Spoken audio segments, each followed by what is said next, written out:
Presenting repair options without pressure simply means giving the homeowner clear choices, explaining what each option actually fixes, and letting them decide in their own time instead of pushing them toward the most expensive fix first.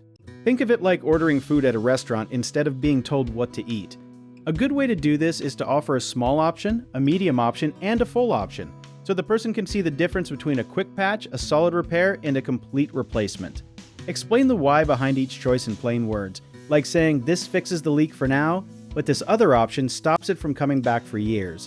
Something most people do not know is that many trusted repair companies use what is called a good, better, best pricing model, because studies on decision-making show people feel calmer and trust you more when they are given 3 clear choices instead of just one yes or no option.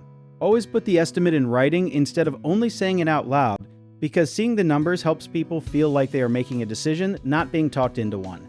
Give them a little time to think it over without rushing them, even if that means leaving the room for a few minutes. One common mistake is using scary language to rush a decision, like saying, "This could get worse tonight," when it is not actually urgent, so the fix is to always be honest about real timelines. Another mistake is only offering one option with no comparison, which makes people feel cornered, so giving at least 2 or 3 choices helps them feel respected. A lesser-known issue is that some people say yes just to end an awkward conversation, so a simple fix is asking them to review the written estimate alone before agreeing to anything.